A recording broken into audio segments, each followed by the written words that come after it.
Hey, before we dive into this episode, I have a favor to ask. Please go ahead and hit the subscribe button if you're watching on YouTube, or the follow button if you're listening on Apple or Spotify. This helps us to grow our audience so we can reach as many people as possible. Now let's dive into the episode. Welcome to the Resilient Recruiter Podcast. I'm your host, Mark Whitby, and today I'm thrilled to introduce you to Gina Matteson, who's the founder and CEO of GemTek Recruiting. Gina's a veteran recruiter with over 25 years of experience, including managing multi-million-dollar enterprise accounts. Not only has Gina built a successful recruiting business, she's also a best-selling author. Her semi-autobiographical novel, 1,000 Masks, has touched the lives of countless readers. In this interview, Gina shares insights from her impressive recruiting career, including how she's navigated significant professional challenges. She also opens up about a deeply personal story of resilience that has shaped her life and her business. Gina's journey is a powerful reminder of how we can turn adversity into strength and use our experiences to help others. Here then is my conversation with the inspiring Gina Matteson. Hi, Gina. Welcome. Thanks for doing this. Hi. Thank you very much. Thanks for having me, Mark. It's awesome to chat with a fellow Canadian for a change on the show. Yes, it is. So, although I know you recruit all over North America, but you're based in Ottawa, and I would love to start by hearing, how did you get into the recruiting business? Sure. It was actually a little bit by accident. I'll date myself a little bit. Back in 1999, I worked for a very large recruiting company as a receptionist, and so you kind of got to see the ins and outs of how things worked. In that role, I moved because I was interested. I moved into more of an administrative type role. And then actually a job opened up through the recruiting company for a full recruiter. And while I didn't have the experience, I had been in this role now for almost a year. So I joined that company, and that was it. And now here we are, 2024, and I've never left the industry. Wow, that's really awesome. I don't think I've spoken to anyone else who started out as a receptionist and literally worked your way up because you've really senior roles in the business and you've been doing it for 25 years. That's awesome. Really cool. Yeah. Tell me about your early days in a recruitment agency, jumping into a full desk. What do you think enabled you to be successful in that role? I really think it's about personality fit, to be honest. Because I've had so much experience and I've looked at this and worked in this industry from so many different angles, it really is something you can't teach. I loved how working with people, I liked the excitement in the room when people were recruiting, when interviews were happening, even when I wasn't yet in that role. I just enjoyed the vibe. I enjoyed how it made people feel, and I enjoyed how it made myself feel, quite honestly. And so I think that it really is about the personality fit, and it was a connection right from the very, very beginning. Tell me about starting your own business, GemTek. Then, what inspired you to, after 20 years in the business, to go out on your own? I've only ever worked for 3 large companies in the 24 years. GemTek, in 20 years, because GemTek's now 4 years old. But I had been in corporations for all that time. And when you work for a large corporation, there are pros and cons to every employment that you choose. And in corporations, there's really a lot of processes to follow. There's a lot of red tape, and there's a lot of working on MSPs and different things like that. And so for myself, I really wanted to get back to people, just to people, and doing it in my way. I'd had so much experience. I had a lot of people in the network that I knew, and I wanted to work with my rules, with my values, with my ethics. And so opening up GemTek was really just my way of saying, I've been doing this for a long time. I believe that there is skills that are lacking in the recruiting industry that I could see, and I knew that I could fill that void with GemTek from that standpoint. I completely understand where you're coming from, and being able to do things in your own way, create your own systems and processes, and rather than have a lot of bureaucracy. I can totally get that. I know that in one of your previous roles, you have managed enterprise clients like American Express, and I think you managed an American Express account for 10 years. What was that like, and what did you learn from that experience of working with enterprise clients? Have you ever been to St. Petersburg, Florida? That's the location of our upcoming live summit in October, and I'd love you to come along. This will be our 6th live summit. Here at Recruitment Coach, we do 2 in-person events per year, one here in the UK and one in the United States. So far, we've done this in London, Edinburgh, New York, and this will be our 2nd year coming to St. Pete. It's absolutely beautiful. People love the location so much that we decided to go back. Some of our clients are bringing their families and turning it into a mini vacation. To get full details and register, visit recruitmentcoach.com/summit.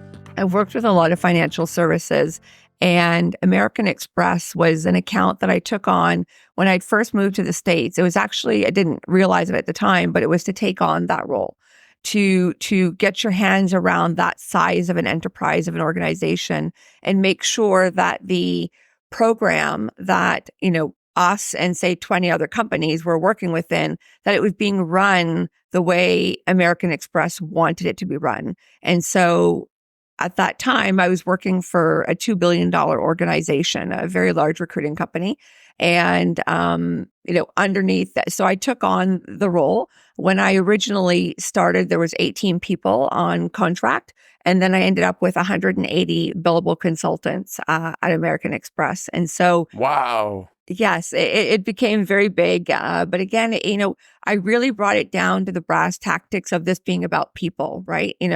At that time, there was always, 10 or 15 people ready to take over for any role. But, that was never my go-to, is just, oh, it's not working, let's go. We're a recruiting company. We just swap and move out.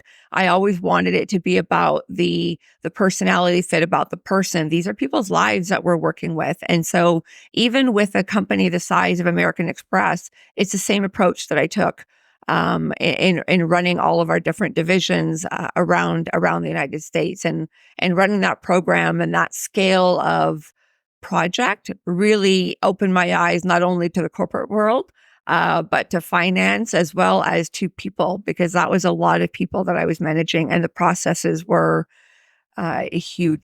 Let's drill down on this a little more, because I think it's useful to tap into your experience of managing large accounts.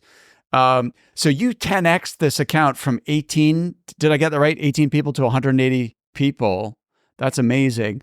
What sort of roles were they? Were they IT positions or? Our contract was basically all IT at that time. So everybody, it was all IT. So everything from networking, engineering, project management was a huge part for American Express, business analysis.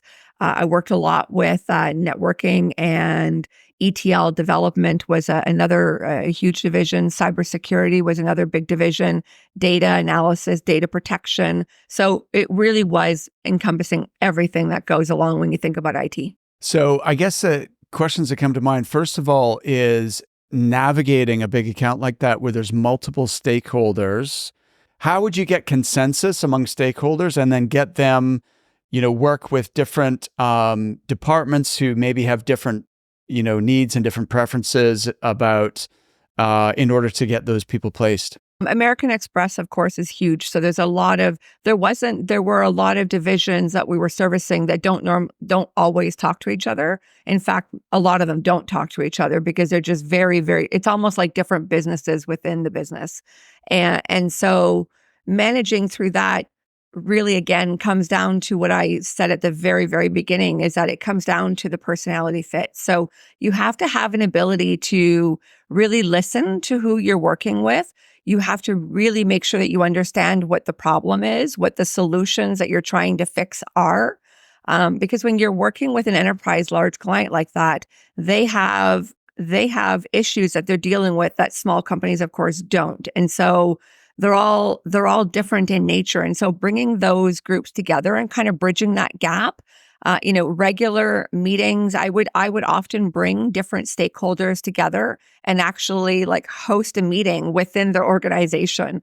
Because, one group could be asking for something and then another group, it doesn't work with them. And so you kind of have to be that bridge and bring them together and say, look, this is the situation, and really guide them through that. And it's something I do as well in my current business.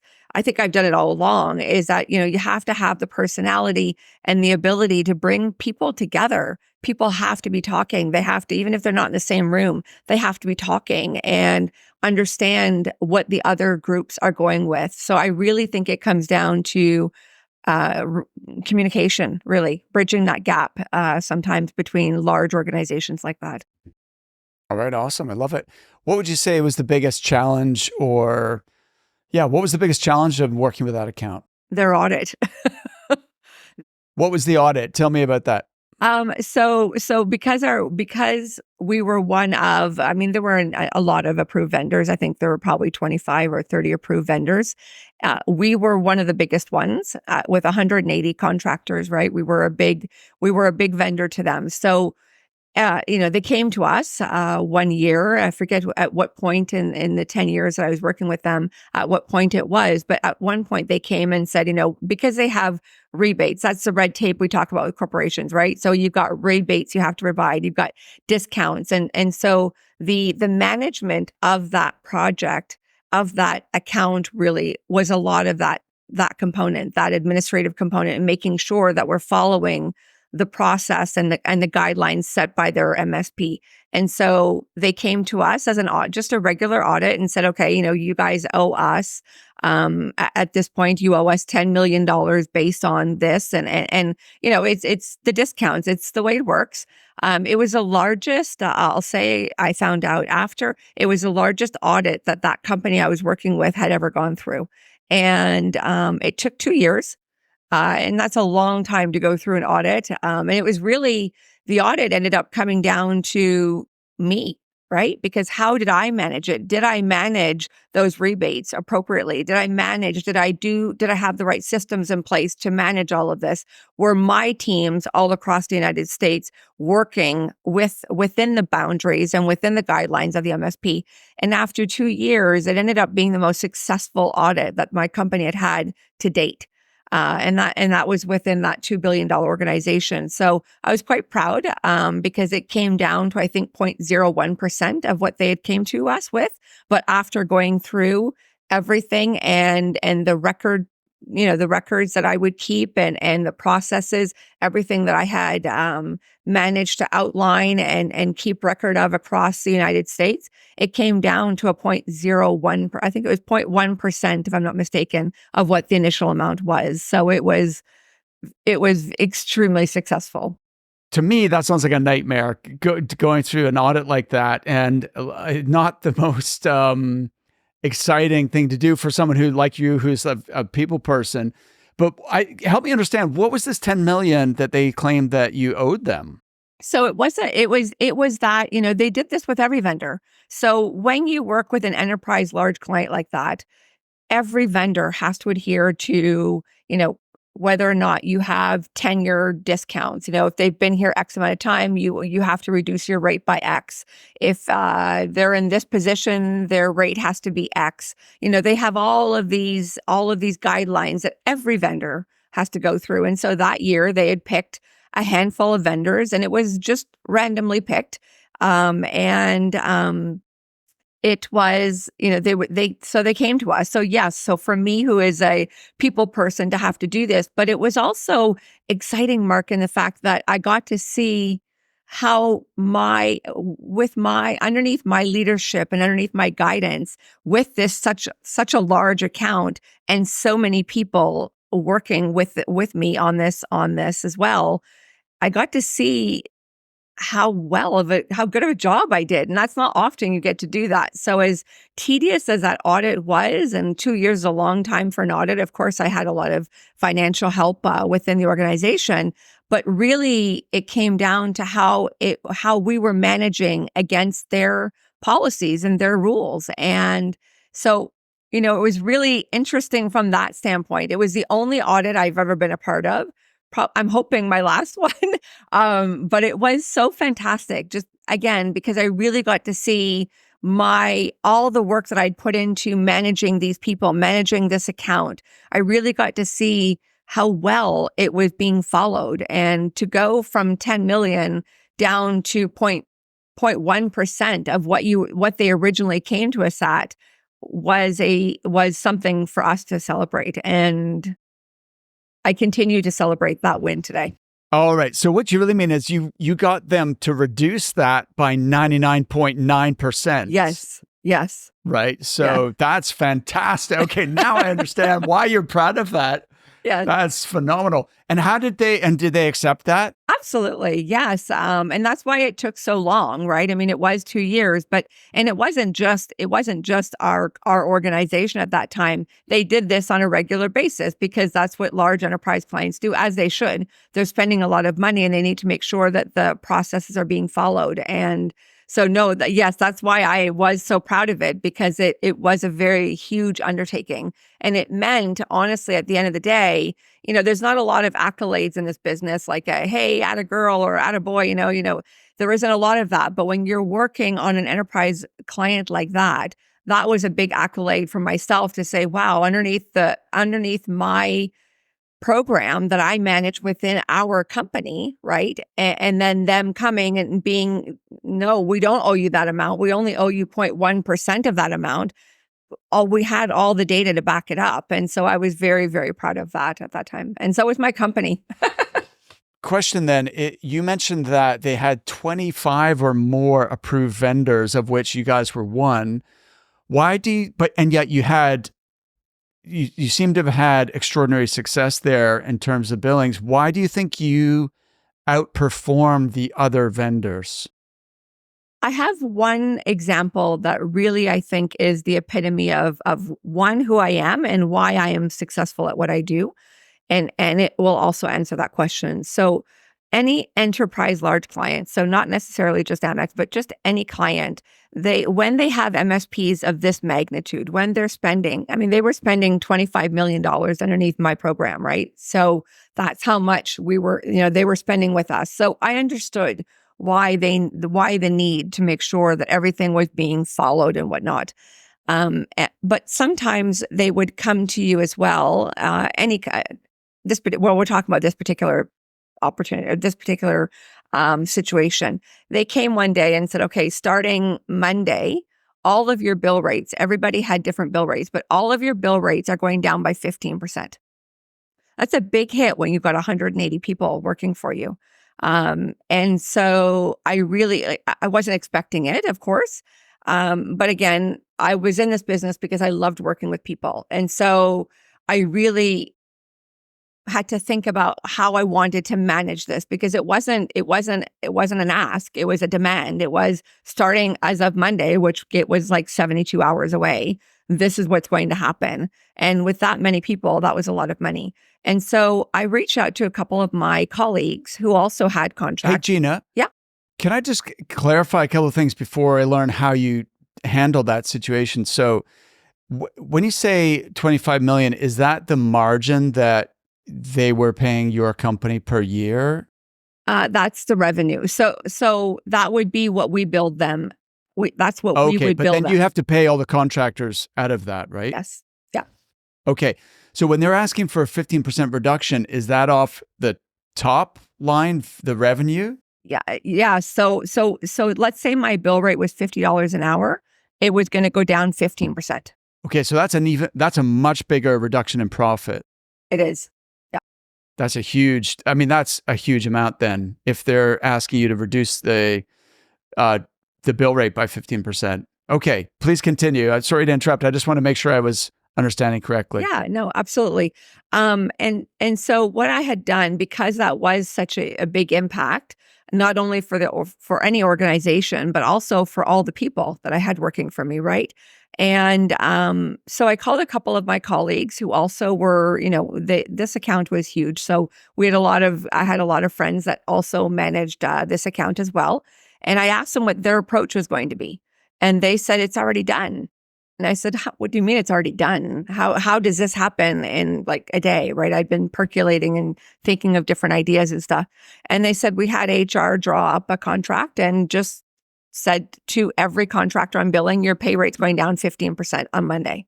And I was like, wow, that cutthroat, right? That was very cutthroat. And I said, well, you're going to have a lot of turnover because of this. I mean, you're going to have a lot of people looking to leave because you're all of a sudden with no notice, even though you can explain yourself all you want. But at the end of the day, these are people, they've got families, they've got bills, and you're putting the entire burden on them.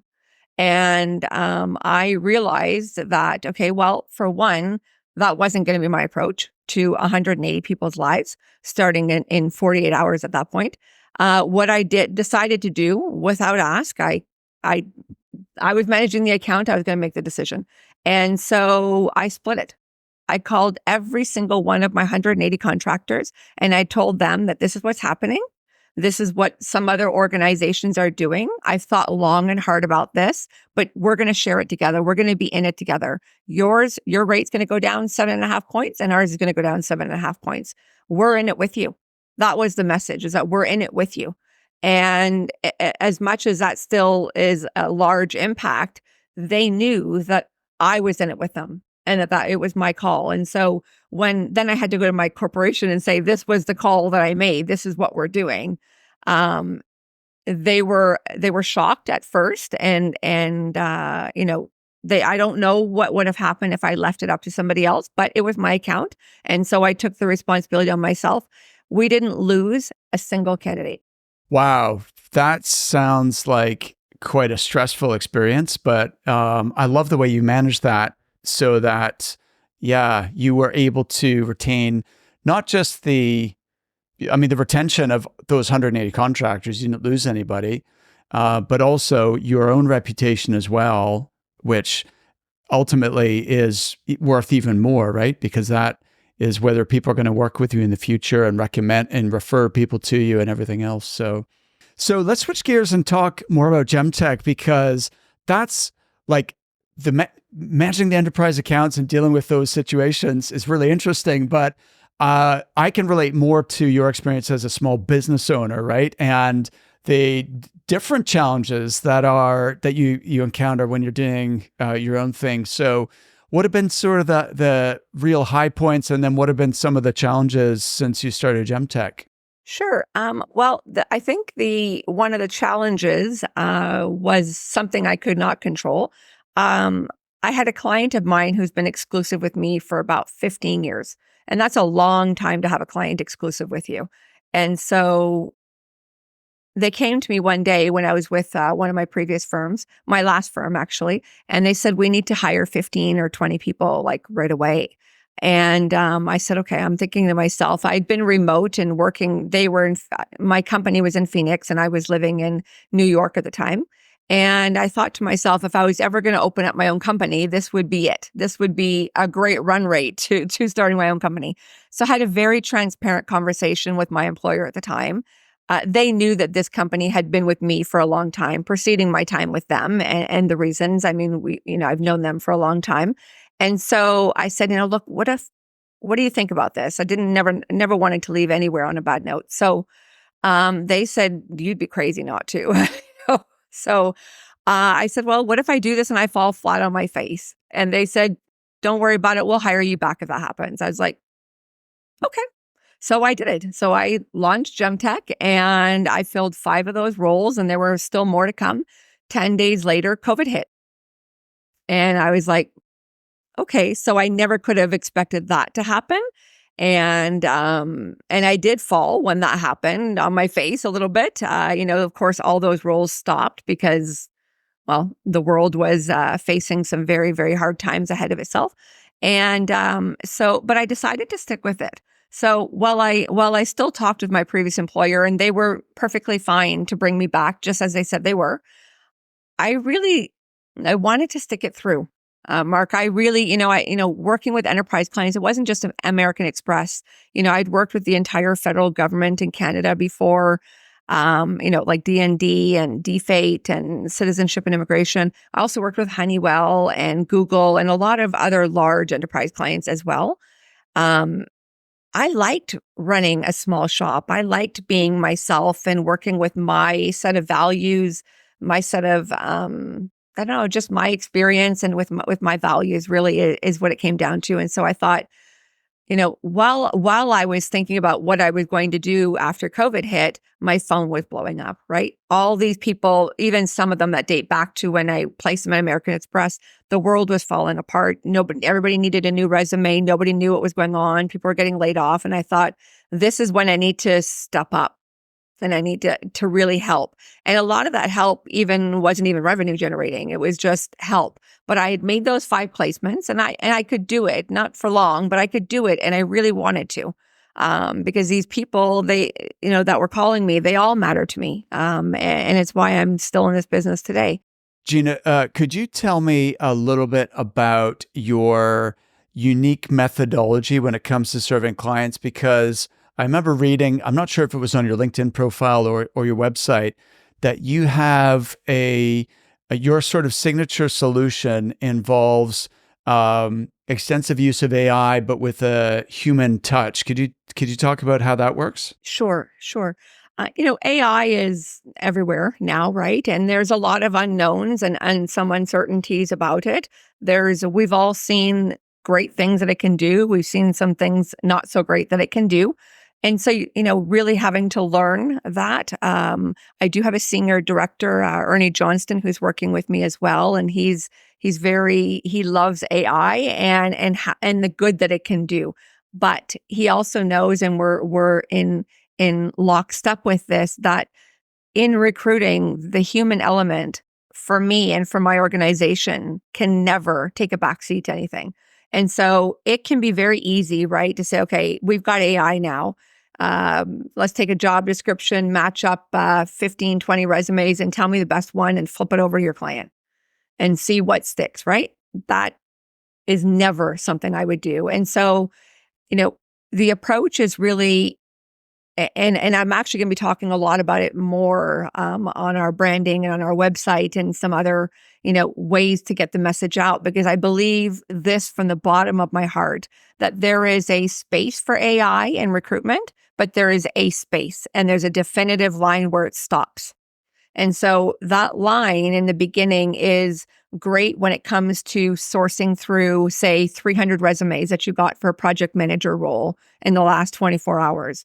So then you narrow it down to your top 10. That's great from an AI perspective, but it stops there. And I make it stop there because the human element, the H factor, as I call it, this is what clients are. This is what you're supposed to do for your client, is that you take that and then you say, okay, these top 10, you look through it and then you decide who you're going to interview and you're going to send over. I only ever send over 2 or 3 resumes at most for one job. Most people don't take that approach. I do. But that's where the human element comes in, a very in-depth interview. I've got 20 years, over 20 years in this industry. And so I rely on my gut a lot. I believe within GemTek, so I'll take a step back. Within GemTek, it's all about relationships. So the clients that I'm working with, I know them really well. And that's the whole purpose of why I'm working with them and why they're working with me, is that I want to know them. I want to know their pain points, what solution I can provide them. So AI is very important in the beginning, but I have a very, very hard stop when it comes to the age factor. And that's where myself and my team come in, where we do in-depth interviews and a personality assessment, a technical assessment, and all of those points, they still have to happen. AI will only go that far in my organization, ever. 100%. I get that. And it makes total sense. Could you share more about how is it Ernie, did you say? Ernie, yes. Yeah. So how else you and Ernie are leveraging AI? I'm really interested in this topic. In fact, my colleagues, Leanne and Julie, are presenting a webinar called The Recruiter's Ultimate Guide to Maximize Your Billings with AI. And they're exploring the different ways in which you can leverage various AI tools throughout the recruiting process in order to increase your productivity, save time, and ultimately get better results. So I'm kind of like, this is very topical for me at the moment. I'm really curious to see any specific areas where you've found AI to be particularly useful? There's a lot. I mean, there's a lot of ways that it can be useful. I mean, even just creating content and posts and making sure that you're staying relevant with what you're talking about. So, I think everyone's using probably, some sort of AI tool when it comes to content creation, just because I know for myself, I use it minimally, but it is very helpful because there's so many other sides to the business as an entrepreneur and as a small organization that I have to spend my time on. And so AI, in the way that we're using it the most, is from that sourcing perspective. Ernie has come up with this approach that I absolutely love, and he's so fascinated with AI. And so he's come up with this approach in a way to say, okay, here's the job description. Here are X amount of resumes that people have submitted. Let's rule out the ones that are clearly not a fit, because we all know, I mean, there's a lot of people looking for work right now. And, you find that you'll post a job and sometimes half the people that apply don't meet the qualifications that you're looking for. It doesn't matter what questions you ask in the job description, doesn't matter how you word the job description. People are just going to click apply, apply, apply.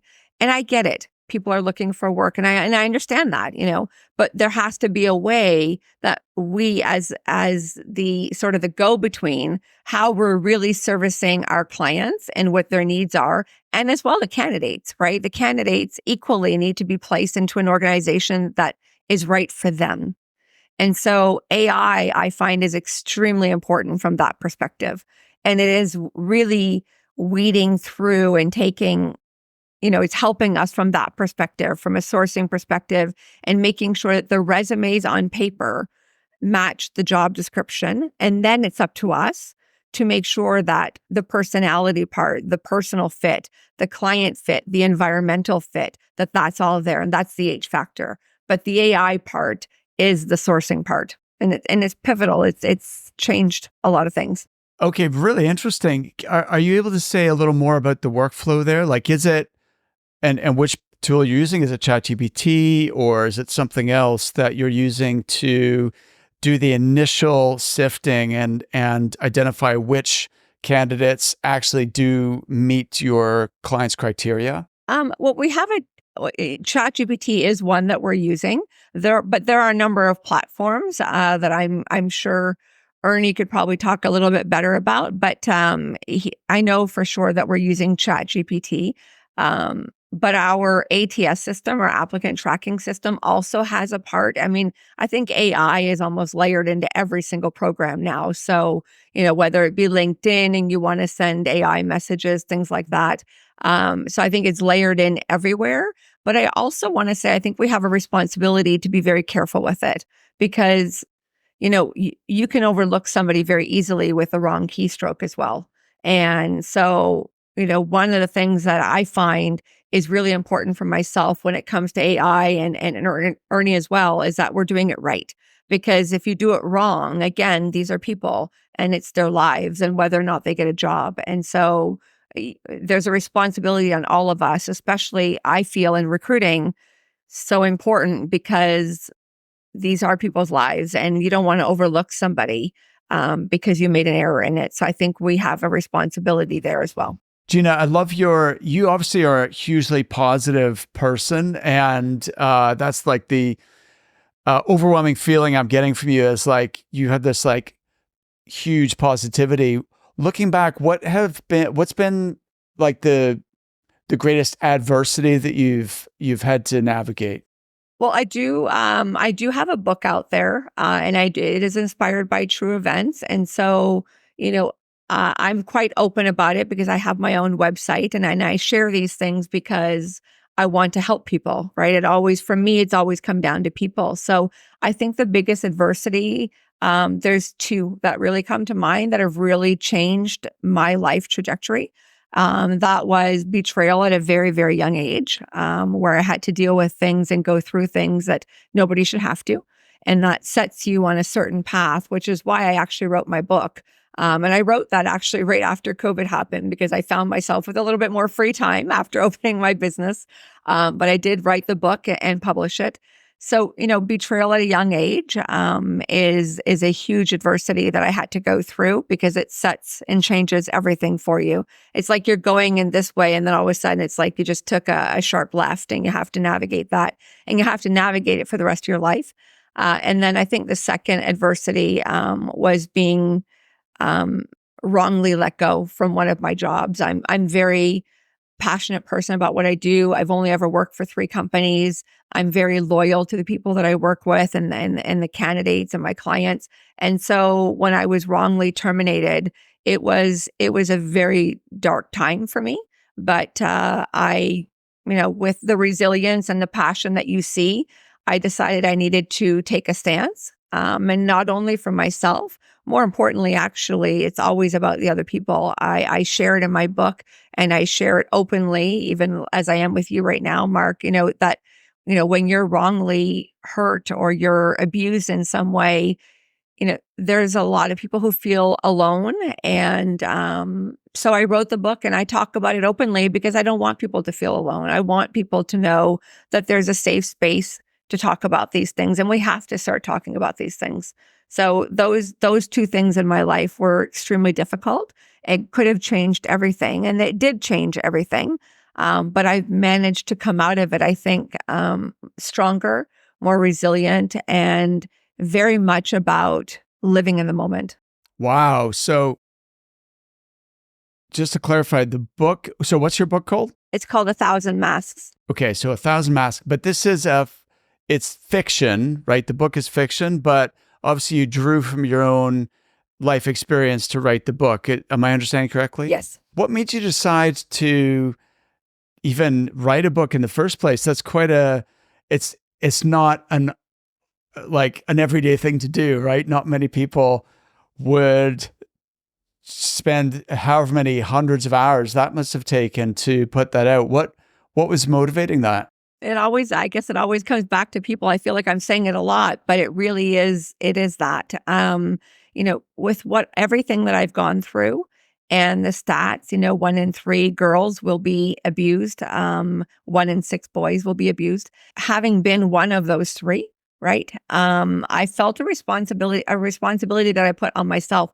I wanted to talk about things. I've never shied away about talking about hard things, right? And I did a podcast with this group of moms and parents in Australia, and they said, Gina, you take a hard stance on sleepovers with your kids, and they read that somewhere, maybe one of my posts or whatnot, and I said, yeah, I do. I don't. I believe children sleep at home all the time. There's no exception to that. And they said, why? And I said, because I'm not willing to be wrong. Right. And, when the lights go down, you don't know what really goes on. And with those numbers that we just talked about, Mark, most of the people who are hurt from somebody that right? More times than not, by somebody that you never, ever would have thought. And so, my hard stance as a parent, and I do have 2 children, so I'm not just saying it, and I don't have any children that I'm using this with. They don't necessarily love it, but it's nothing I will waver on. Yeah, so I wrote the book. It was not an easy feat because it's bringing up a lot of things for me. I basically had to relive everything over again. And then, in the book, I also talk about how it set me on a trajectory of self-sabotage throughout my teenage years, which is why I'm actually really lucky that recruiting found me, and that I found that passion within myself, because I don't know where I would have been had I not. It's a dark path for a long time, at a young age when you're hurt like that. And I really just wanted to talk about the things that people weren't willing to talk about. Why did you decide to make it a novel instead of more like an autobiography, Gina? It would hurt the people that were involved in all of this. And I really, what I was very much the good question, because I was considering doing an autobiography. But it would hurt the people. And I didn't, it was my story to share, but I didn't want to bring in other people into it. So instead I did Inspired by True Events. And so I don't necessarily get into what is, what isn't, but I wanted the inspired by true events because some people have said, well, why not just leave it as fiction then, right? And I said, but I want to be able to talk with it with some sort of a I know what I'm talking about because I've been through it. And unless I said that, unless I was willing to put myself out there and say, I've been there, I've been hurt, I'm here to help, you can't do that unless you're willing to do that. And the book, Mark, has done something for me and for women that are emailing me, I don't really mix the book with my business all too much right now until I kind of figure all of that out. It was just something I wanted to do and I put it out there. But more and more, actually, just last week, I was interviewing a very prominent CEO and she said, I read your book in the middle of my interviewing her. And I was like, oh, I just wasn't expecting it because I don't really mix the two. And she said, I want to thank you for being vulnerable enough to write that book. And I said, well, thank you. And, do you need to talk? Normally when somebody brings it up, it's because they want to say something or they want to talk. And she told me that I was the first person she was telling that she was sexually assaulted at the office 5 years ago. And she hasn't told anybody.